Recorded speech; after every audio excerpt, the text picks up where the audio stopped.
जय माता दी दोस्तों। माता रानी आपकी सारी मनोकामनाएं पूर्ण करें और आप जीवन में खूब सारी तरक्की करें। इसी के साथ आज का जो वीडियो है वो मैं शुरू कर रही हूँ। दोस्तों आज के वीडियो में मैं बात करने वाली हूँ जितिया व्रत में पारण जो है वो हमें क्या खाकर करनी चाहिए, साथ ही साथ पारण का जो शुभ समय है वो क्या होने वाला है और पारण जो है वो हमें किस प्रकार से करना चाहिए। आज के वीडियो में संपूर्ण जानकारी जो है वो आप सबके साथ शेयर करने वाली हूँ। तो चलिए शुरू करते हैं आज का वीडियो। जैसे कि आप सबको पता है कि जितिया पर्व जो है वो 24 सितंबर से शुरू हो जाएगा।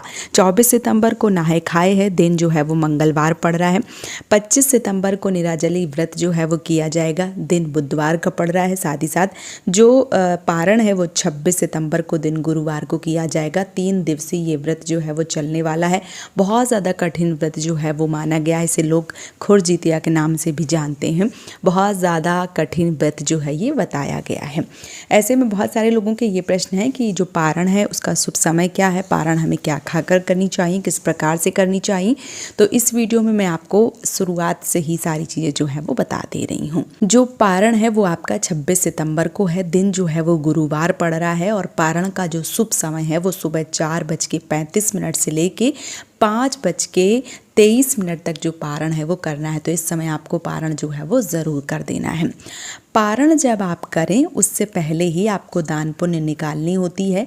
पहले पारण और उसके बाद दान, ये नहीं नियम है। नियम ये है कि सबसे पहले आपको दान पुण्य निकालनी होती है, या आप चाहें तो ब्राह्मण और उनकी पत्नी को घर पे बैठाल के भोजन करवा सकते हैं। लेकिन अभी ऐसी चीज़ें जो हैं वो दूर दूर तक नज़र नहीं आती, कोई भी ब्राह्मण नहीं मिलते हैं और आपके घर में तो आना बहुत बड़ी मुश्किल हो गई है।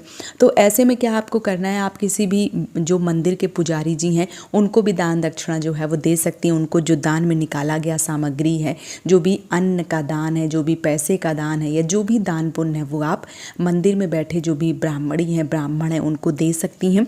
या अगर वो आपके घर में आने के लिए तैयार हैं तो आप उनको भोजन जो है वो विधिवत रूप से करवाएं, ये बहुत ज़्यादा उत्तम है। लेकिन अगर वो नहीं आते तो आपको परेशान नहीं होना है, आपको मंदिर में ही दान पुण्य जो है वो कर देना है। जब आपका दान निकल जाता है, जब ब्राह्मण भोजन कर लेते हैं, तभी आपको पारण जो है वो करना चाहिए। तो चाहे आप ब्राह्मण को भोजन करवाएं घर में, या आप पारण का सारा सामान निकाल के मंदिर में दान दे आएँ, उसके बाद ही आपको पारण जो है वो करना चाहिए। पारण मतलब आप स्वयं से जो भोजन करेंगी और व्रत को तोड़ेंगी वही पारण है। तो आपको भोजन जो है या क्या सबसे पहले खाना है, तो देखिए बहुत सारे लोगों के घर की परंपरा के अनुसार अलग अलग चीज़ें जो है वो पारण में खाई जाती हैं। मैं आपको दोनों चीज़ें जो है वो बताऊंगी, क्या क्या खा सकते हैं और क्या खाना चाहिए। जो भी व्रत इस समय किए जाते हैं, मान लीजिए कि ये कुंवार के महीने में, भादों के महीने में जो भी व्रत होते हैं इस समय, जैसे ये महीने चल रहे हैं, एक तरीके से अगस्त और सितंबर के जो भी व्रत त्यौहार आते हैं उसमें आपको ध्यान रखना है कि खीरे का ही विशेष महत्व होता है। खीरे को खाकर ही पारण जो है वो किया जाता है। चाहे वो हरतालिका तीज व्रत हो गया, चाहे वो जन्माष्टमी का व्रत हो गया, चाहे वो राधाष्टमी का व्रत हो गया, चाहे जितिया का पर्व हो गया, ये सारे व्रतों में जो पारण है वो खीरा खाकर ही पारण जो है वो किया जाता है। अब बहुत सारे लोगों के घर की परंपरा के अनुसार जो मान लीजिए कि केला है वो खाकर पारण करते हैं, खीरा खाकर पारण करते हैं, या किराओ अकड़ी जो भी आप बोलते हैं वो खाकर पारण जो है वो करते हैं। उसके बाद जो मान लीजिए कि बहुत सारे लोग, क्या होता है कि व्रत जो है वो बहुत लंबा होता है, ऐसे में जो आपका गला है वो ख़राब ना हो जाए, ऐसे में बहुत सारे लोग दूध में घी मिलाकर भी व्रत का पारण करते हैं। बहुत सारे लोग घर में अरबी या तुरई या जो खीरा है, नोनी का साग है, देसी मटर है, वो सब खा के जो व्रत का पारण है वो करते हैं।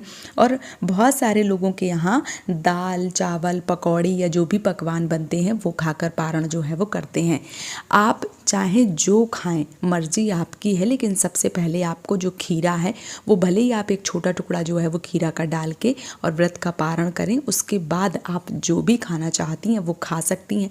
लेकिन सबसे पहले आपको जो खीरा है वो खाकर ही व्रत को खोलनी है, व्रत का जो पारण है वो आपको करनी है। इस बात का आपको विशेष रूप से ध्यान रखना है। तो 26 सितंबर को सुबह 4:35 से लेके 5:23 तक कभी भी व्रत का पारण किया जा सकता है। पारण जो है वो 26 सितंबर को ही करना है।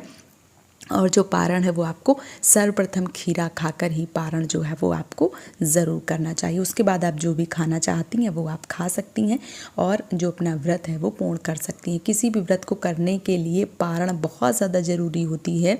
जब पारण नहीं किया जाता है सही से तो जो व्रत है उसका पूर्ण फल नहीं मिलता, इसलिए आपको पारण जो है वो विशेष रूप से ध्यान में रख के ही जो है वो करना चाहिए।